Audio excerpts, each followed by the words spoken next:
آپ سمجھتے ہیں مثبت پیش رفت ہے، معاملات بہتر انداز میں آگے بڑھ رہے ہیں؟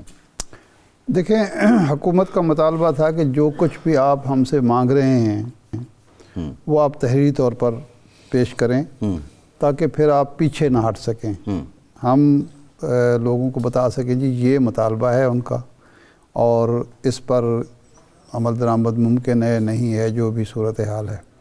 اب یہ حیران کن بات ہے کہ انہوں نے تو تحریری طور خیال یہ تھا کہ پی ٹی آئی تحریری طور پر مطالبات نہیں دے گی تاکہ حکومت کوئی پروپیگنڈا نہ کر سکے ان کے خلاف، یا یہ نہ کہا جا سکے کہ جی یہ تو ڈیل مانگ رہے ہیں، یہ تو این آر او مانگ رہے ہیں۔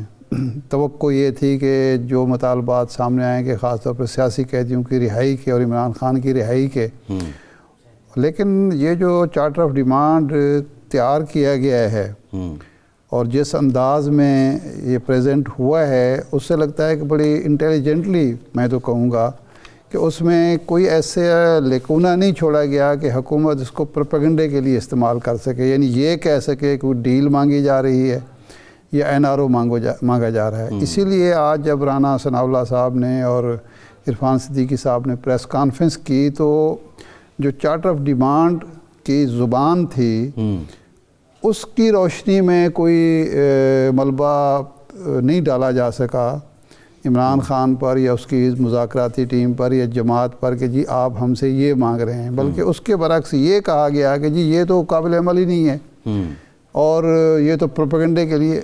بھائی یہ بات کہنے کے لیے آپ کو پریس کانفرنس کرنے کی ضرورت نہیں، یہ تو آپ نے 7 دن میں اس کا جواب دینا ہے، تو آپ نے تو پہلے دن ہی ریجیکٹ کر دیا۔ تو اس کا مطلب یہ ہے کہ پھر جو سنجیدگی ہم پی ٹی آئی سے مانگ رہے تھے یا توقع کر رہے تھے وہ آپ سے بھی توقع تھی، تو آپ کو اس کا جواب جس طرح انہوں نے تحریری طور پر دیا تھا آپ کو بھی تحریری طور پر جواب دینا چاہیے اور قانونی لینگویج میں۔ اچھا، ایٹ اے ٹائم یہ خبر بھی چل رہی تھی، ایک طرف پریس کانفرنس ہو رہی تھی اور ساتھ ہی یہ خبر چل رہی تھی کہ نائب وزیر اعظم اور وزیر خارجہ اسحاق ڈار صاحب نے ایک 2 رکنی یا 3 رکنی ذیلی کمیٹی بنا دی ہے ان مطالبات پر غور کرنے کے لیے۔ اب وہ نام ان کے سامنے نہیں ہے کہ جی وہ ایک یہ بھی سجیشن تھی کہ رابطہ کاری کے لیے بھی ایک کمیٹی دونوں طرف سے ایک اسی جو دونوں اطراف کی کمیٹیاں ہیں ان کے لوگوں پر مبنی بنائی جائے گی تاکہ رابطہ کاری جو ہے وہ اس میں کوئی خلل نہ آئے۔ لیکن یہ جو پریس کانفرنس رانا صاحب کی تھی، یا تو یہ حکومت یہ سمجھ رہی ہے جو تاثر ملا کہ جی یہ چارٹر آف ڈیمانڈ ایسا ہے کہ اس پر اگر ہم کوئی خاموش رہتے ہیں تو شاید point scoring P T I کر سکے گی، اور رانا صاحب نے کہا یہ پروپیگنڈا کے لیے استعمال کے لیے سارا کچھ کیا گیا ہے کہ دیکھیں جی ہم نے تو سارا قانون آئین کے مطابق کچھ چیزیں ڈیمانڈ کی ہیں اور اب حکومت جو ہے وہ اس کا جواب نہیں دے بہرحال آپ یہ دیکھتے ہیں، لیکن آپ دیکھیں کہ ایک ہفتہ کیسے گزرتا ہے۔ اس کا بہت کچھ دار و مدار 2 چیزوں پر ہے۔ ایک تو نمبر 1 یہ ہے کہ کل جو فیصلہ متوقع ہے وہ کیا آتا ہے یا نہیں آتا۔ اگر تو فیصلہ آتا ہے خان صاحب کے خلاف جس کی عام طور پر توقع کی جا رہی ہے تو پھر تو ظاہر ہے درجہ حرارت مزید گرم ہوگا اور مزید اس میں حدت آئے گی۔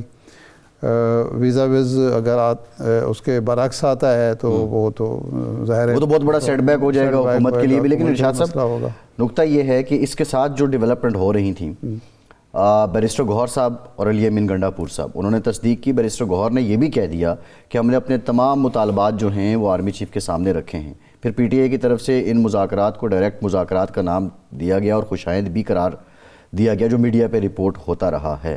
آپ اگر این آر او نہیں مانگ رہے، آپ سول سپریمیسی کی بات کرتے ہیں، آپ جمہوریت کی بات کرتے ہیں، آپ پارلیمنٹ کی بالادستی کی بات کرتے ہیں اور پھر آپ مطالبات آرمی چیف کے سامنے بھی رکھتے ہیں، تو یہ پی ٹی آئی کی سیاست کس ڈگر جائے گی؟ نہیں، یہ مطالبات کا لفظ تو میں نے نہیں سنا۔ انہوں نے کہا جو کچھ باتیں ہیں ہماری وہ ان کے سامنے رکھی ہیں اور جواب اور مثبت جواب تھا۔ جب ملاقات ہوتی ہے تو گفتگو کے لیے ہوتی ہے نا، تو ملاقات اگر ہوئی ہے اور وہاں کوئی گفتگو ہوئی ہے اور ان کو کوئی پازیٹیو نظر آیا ہے، یعنی رسپانس کا تو ہم نہیں کہہ سکتے لیکن رویہ ہی پازیٹیو نظر آیا ہے، تو اس پہ تو میرا خیال ہے جی بجبی ہونے کی بات نہیں ہے، تو اچھی بات ہے کہ اگر ایسی صورتحال ہے کہ معاملات آگے بڑھتے ہیں۔ لیکن سیکورٹی ذرائع تو تجدید کا میں اسی طرف آ رہا ہوں کہ سیکیورٹی ذرائع تو کہہ رہے ہیں کہ جی سیاسی معاملات پر کوئی گفتگو ہوئی نہیں. تو اب اس میں جو چیز میرے لیے حیران کن ہے کہ اگر کوئی ایسی ملاقات ہوئی ہے اور بالفرض وہاں سیاسی معاملات ڈسکس بھی ہوئے ہیں تو اس کو ڈسکلوز کیوں کیا جا رہا ہے؟ یہی میرا سوال ہے کہ آپ پی ٹی اے آگے اس کو پبلک میں کوئی کیوں بتا ایسی رہی ہے؟ بات قابل اعتراض نہیں ہے کہ جی ڈیل یہ وہ اگر ملاقات ہو تو وہ ڈیل کے لیے ہوتی ہے.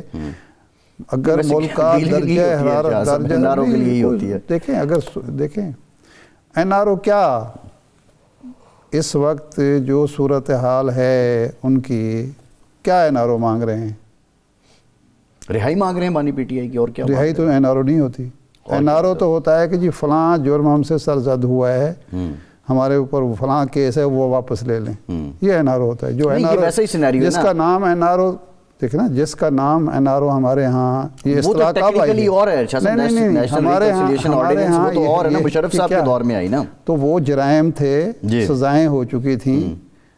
وہ ٹیکنیکل میں نہیں جا رہا, میں پولیٹیکل بات کر رہا ہوں, میں استعارے کے طور پہ بات کر رہا ہوں. اس کی استعارہ بھی یہی ہے نا کہ اس وقت جو 4,000-5,000 لوگ نے فائدہ اٹھایا تھا, کسی کو کرپشن کے الزام میں سزا ہو چکی تھی, کسی کو قتل اور خونریزی کے الزام میں سزا ہو رہی تھی, کسی کو دوسرے جرائم میں سنگین جرائم میں سزا ہو چکی تھی, ان کو معاف کر دیا گیا تھا. وہ تھا کہ جی نیشنل ریکنسیلیشن کے لیے ریکنسیلیشن کے لیے ایک آرڈیننس لایا جا رہا ہے تاکہ ملک میں صورتحال جو ایک تناؤ ہے وہ ختم کیا جائے. وہ تھا این آر او. اب جو بات ہو رہی ہے, اگر تو ایسی کوئی چیز سامنے آتی ہے تو پھر ہم این آر او کہیں گے کہ یہ اگر سزائیں بغیر قانونی اس کے معاف ہو جاتی ہیں, کوئی ایسی چیز ثابت شدہ چیز ہے وہ کسی آرڈیننس کے ذریعے معاف ہو تو این آر او ہوگا. لیکن ایسی بات اگر نہیں ہے, ملک کے اندر درجہ حرارت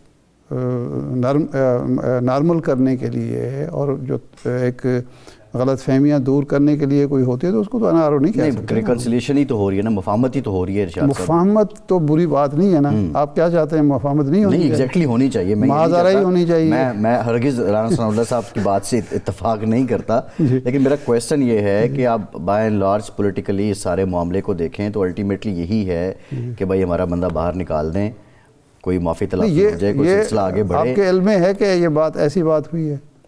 جو چیز ہم دیکھیں ایک چیز وہ تو کسی کے علم میں نہیں ہے, وہ تو جو بات بیرسٹر غور بتا رہے ہیں اس کی بھی تردید ہو رہی ہے. اس وقت کریں گے جس وقت یہ بات سامنے آئے گی. این آر او کو اس وقت زیر بحث لایا گیا تھا جب وہ ہوا تھا. جب ہوا تھا تو ہم بھی یہی ہیں, آپ بھی یہی ہیں, اور یہ سیاستدان بھی یہی ہیں. اچھا ٹھیک ہے نا. جوڈیشل کمیشن, 2 جوڈیشل کمیشن بنائے جائیں, 9 مئی سے متعلق بھی جوڈیشل کمیشن ہو. علی امین گنڈا پور صاحب نے وسیم بادامی صاحب کو انٹرویو دی ہے اور اس سوال کے جواب میں انہوں نے کہا کہ 9 مئی میں ہمارے لوگ ہو گئی غلطی ان سے, لیکن ہمارا مطالبہ یہ ہے کہ جتنی ان کی سزا بنتی ہے ان کو اتنی سزا دی جائے, ان کے ساتھ برتاؤ ٹھیک کیا جائے. ایک جانب صوبے کا وزیر اعلیٰ, پی ٹی آئی کا کلیدی رکن, وہ آ کے اعتراف کرتا ہے کہ ہمارے لوگوں سے غلطی ہوگی, اور پھر آپ جوڈیشل کمیشن کا مطالبہ بھی کرتے ہیں. یا تو آپ اس بات پہ قائم رہیں کہ ہم سے غلطی نہیں ہوئی, پھر جوڈیشل کمیشن کس بات کا بننا ہے؟ وہ تو علیحدہ سبکی ہوگی اگر اس نے. جوڈیشل کمیشن بھی اسی مقصد کے لیے کہ 2 نقطہ نظر ہیں. ایک نقطہ نظر ہے کہ یہ جو 9 مئی کو جو کچھ ہوا یا 26 نومبر کو جو کچھ ہوا, یہ سارا کچھ ایک پارٹی نے کیا, مضمون مقاصد کے لیے, مضمون عزائم کے تحت کیا, ایک منصوبہ بندی کے تحت کیا, ایک سازش تیار ہوئی ملک کے خلاف, اس سسٹم کے خلاف, ادارے کے خلاف. دوسرا نقطہ نظر یہ ہے جو علی امین گنڈا پور بات کر رہے ہیں, باقی چھوڑ دیں ہم, کہ جی یہ کوئی منظم سازش, کوئی منصوبہ یا ایسی بات نہیں تھی, لیکن ہمارے لوگوں سے لائن کراس ہو گئی, یہ لفظ انہوں نے استعمال کیا. ہاں ہوئی ہے نا. تو جوڈیشل کمیشن اگر یہ طے کر دے کہ علی امین گنڈا پور یا پی ٹی آئی یا بانی پی ٹی آئی جو بات کر رہے ہیں وہ غلط ہے. نہیں, علی امین گنڈا پور اور پی ٹی آئی علیحدہ ہے, علی امین گنڈا پور اور بانی پی ٹی آئی کی اپروچ سوچ علیحدہ ہے. میں سب کی بات کر رہا ہوں, میں نے یہ تو نہیں کہا کہ الگ الگ ہے. میں نے کہا جو اگر جوڈیشل کمیشن میں یہ ثابت ہو جائے کہ جو علی امین گنڈا پور کہہ رہے ہیں, جو پی ٹی آئی کہہ رہی ہے, جو بانی پی ٹی آئی کہہ رہے ہیں وہ غلط ہے, اور یہ جرم ہوا ہے, تو پھر یہی تو میں کہہ رہا ہوں نا. تو کیا نقصان ہے ریاست کو, ملک کو, کیا نقصان ہے کہ یہ چیز